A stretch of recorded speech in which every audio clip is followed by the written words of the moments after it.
bahkan emosi yang negatif, tetapi sungguh-sungguh mau melihat apa yang sebetulnya terjadi dan bagaimana kita mau memaknai. Nah, belajar memaknai inilah salah satu yang saya masih ingat di dalam pengalaman sebagai seorang calon imam ataupun sebagai imam, itu dengan refleksi. Dalam sehari, banyak hal yang Tuhan anugerahkan di dalam kehidupan kita, entah yang menggembirakan, bahkan mungkin yang tidak menggembirakan. Tetapi bagaimana pengalaman itulah yang mau kita lihat dari kacamata iman kita. Kalau sepanjang hari ada satu pengalaman Romo, saya hari ini tuh mengalami kesulitan berjumpa dengan orang-orang yang pernah menyakiti hati saya, misalnya. Dan itu kan membuat kita marah, membuat kita emosi. Tetapi kita bawa di dalam doa kita bawa di dalam pengalaman hidup kita mau melihatnya bukan hanya karena tidak suka sama orang atau ketemu dengan orang yang pernah menyakiti hati kita, tetapi kita sungguh-sungguh berani untuk memaknai pengalaman itu dalam kacamata iman. Dan Tuhan Yesus mengajak kita bersama-sama untuk belajar menghayati, menghidupi, dan memaknainya di dalam Tuhan. Mari kita merenungkan penebus nama Tuhan, merasakan dalam hati cinta kasih ilahi. Yesus Kristus Raja Sakti, pengemban amanat suci, penyembuh segala luka, penegak hukum cinta. Dalam nama Bapa dan Putra dan Roh Kudus. Amin. Rahmat Tuhan kita Yesus Kristus, cinta kasih Allah dan persekutuan Roh Kudus bersamamu. Dan bersama rohmu. Para ibu dan bapak, saudari-saudara, teman-teman muda, serta anak-anakku yang terkasih, selamat pagi semuanya. Pagi.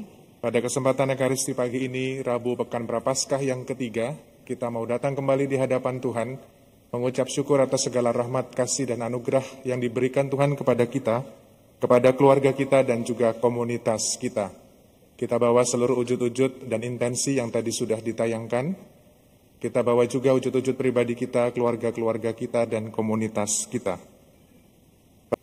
Mari kita datang dan mengawali perayaan Ekaristi pada pagi hari ini, seraya kita menyesali segala dosa dan kelemahan kita, agar kita sungguh layak untuk merayakan misteri suci ini.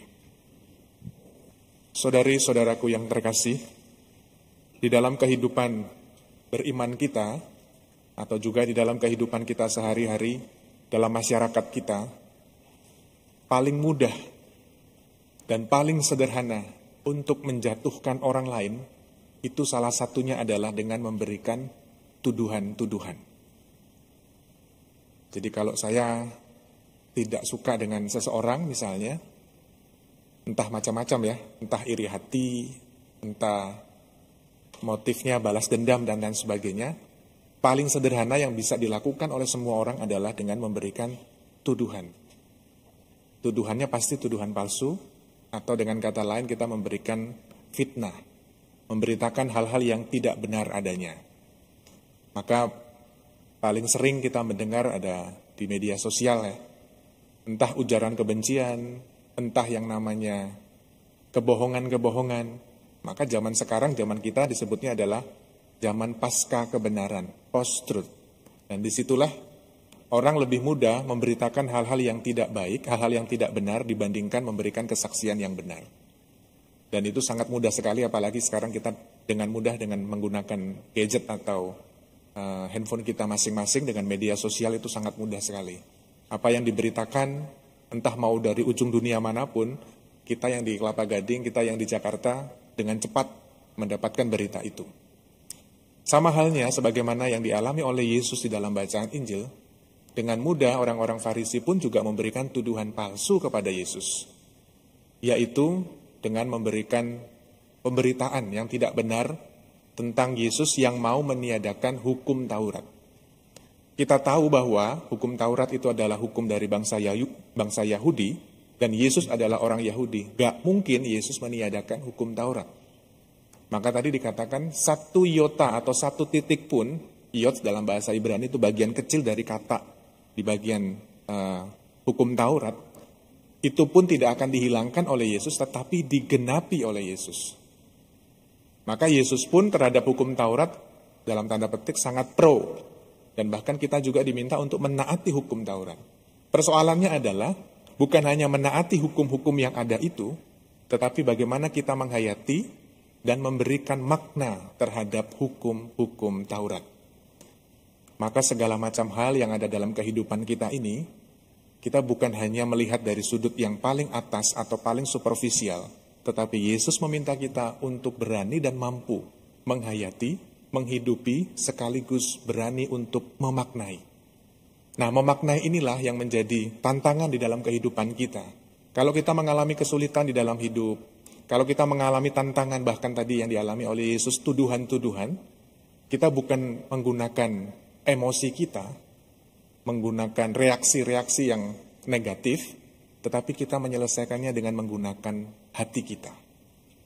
Maka dengan hati itulah di dalam masa Prapaskah ini, kita mau mengolah rasa kita. Jadi bukan hanya intelektual atau pikiran kita, tetapi kesempatan masa Prapaskah ini baik bagi kita untuk juga mengolah rasa kita.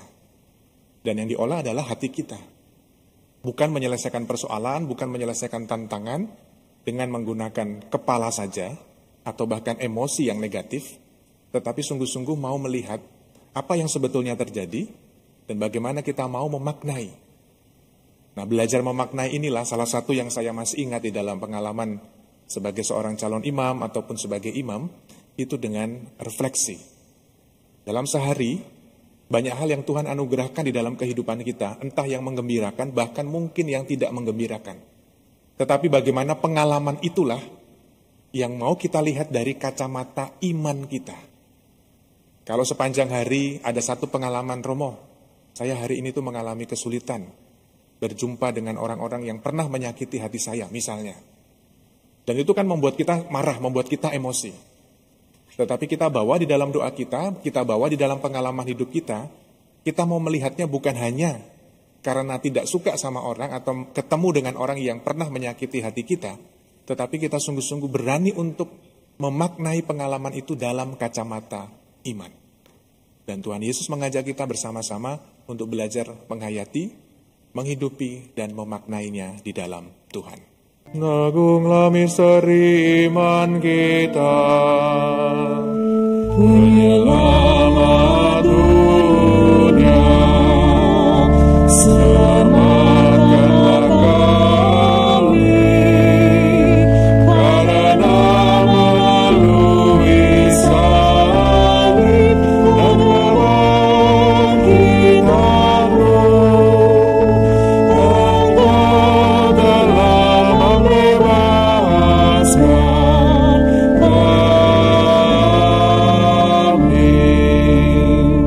Kita juga berdoa sebagai bentuk gerakan bersama untuk perdamaian yang terjadi, konflik yang terjadi di Rusia dan Ukraina. Selain itu juga kita berdoa untuk bangsa dan negara kita dengan BBM yang naik dan juga harga minyak yang juga naik. Banyak kesulitan-kesulitan yang terjadi di masyarakat kita dan kita semua. Semoga harapan-harapan ini dan apa yang menjadi tantangan dan kesulitan di dalam kehidupan kita, bangsa kita juga hari demi hari semakin dipulihkan. Kita bawa dan kita beri salam kepada Bunda Maria agar menyertai seluruh doa dan intensi kita. Salam Maria, penuh rahmat Tuhan sertamu. Terpujilah engkau di antara wanita, dan terpujilah buah tubuhmu Yesus. Santa Maria, Bunda Allah, doakanlah kami yang berdosa ini, sekarang dan waktu kami mati. Ibu bapak, saudara-saudari terkasih, ada satu tambahan pengumuman. Paroki Kelapa Gading membuka kelas lanjutan bagi alumni SEP atau CAP untuk mengikuti kelas Bina Lanjut CAP angkatan ketiga. Bina Lanjut akan diadakan tanggal 2 April sampai 17 April 2022 setiap hari Senin dan Jumat, jam 7 malam sampai jam 9 malam melalui online Zoom.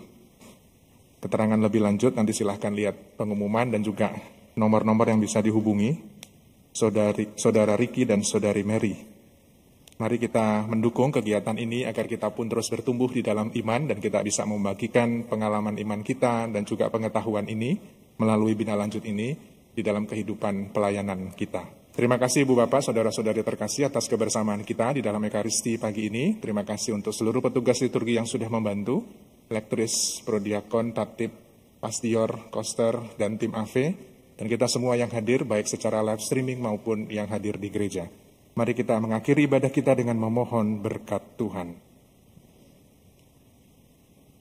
Tuhan bersamamu, dan bersama rohmu. Semoga Allah Bapa yang Maha Baik senantiasa menyertai dan memberkati kita sekalian dalam nama Bapa dan Putra dan Roh Kudus. Amin.